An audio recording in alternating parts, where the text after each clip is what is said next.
12 दिन का दिल्ली में ही होने वाले कॉमनवेल्थ गेम्स का हालात क्या हुआ जी, पूरे दुनिया जानते। टॉयलेट नहीं बन पाए, फ्लैट्स नहीं बन पाए, कॉमनवेल्थ गेम्स का इतना फ्लॉप शो हुआ, भारत का बदनाम हुआ पूरे दुनिया में। ग्लोबल फाइनेंशियल क्राइसिस को हैंडल ना कर सका, आजकल लेक्चर दे रहे हैं कि कैसे हैंडल करना है।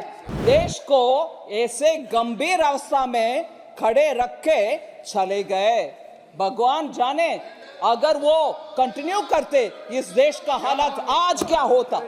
If they have the courage that they've done a good work, they should listen and confront. If they have the courage, they should listen and reply. सुनने का ताकत नहीं है, सुनने का ताकत नहीं है। With the benefit of hindsight, Covid जैसे इतना भयंकर गंभीर क्राइसिस ना था वो global financial crisis. It wasn't as serious as COVID.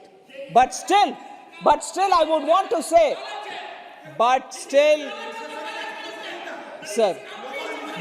I want to say that it was a crisis and a government should have handled it with sincerity, transparency.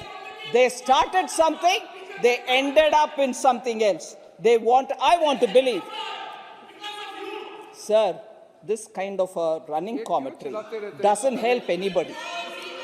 If they have the courage that they've done a good work, they should listen and confront. If they have the courage, they should listen and reply. If they have the courage, they should listen to what I'm saying and respond. They don't want to listen. They don't want to listen.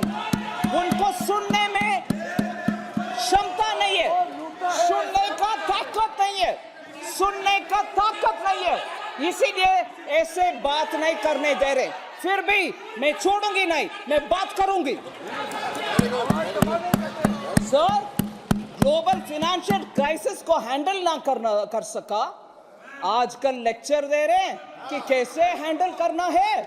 मैं बोल रही हूं sir, global financial crisis उस समय भारत के interest को protect करने के लिए क्या क्या करना चाहिए वो कुछ नहीं कहा, कुछ नहीं किया, मगर उसके बाद भी स्कैंडल के ऊपर स्कैंडल चलते रहे और उससे देश को ऐसे गंभीर अवस्था में खड़े रख के चले गए। भगवान जाने अगर वो कंटिन्यू करते इस देश का हालत आज क्या होता। Sir, that is one story of global financial crisis के बाद सरकार ने भारत देश को कैसे बचाया, नहीं बचाया, मगर कोविड के बाद माननीय मोदी जी ने इस देश का कैसे संभाला, वैक्सीन सबको मुफ्त में दिला दिया और देश को प्रोटेक्ट किया, वो कैसे हुआ।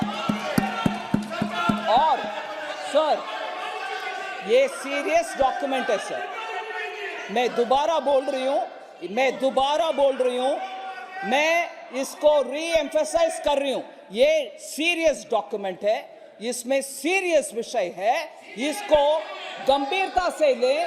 मुझे मेरा आवाज बंद करने के लिए कोशिश करेंगे वो तो नकारा फेल हो जाएंगे ही, मगर इस सच्चाई को सामना करना उस पार्टी के लिए जरूरत है।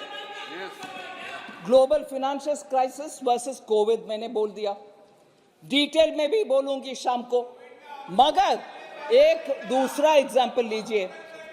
इस देश में 12 दिन का दिल्ली में ही होने वाले कॉमनवेल्थ गेम्स का हालात क्या हुआ जी, पूरे दुनिया जानते,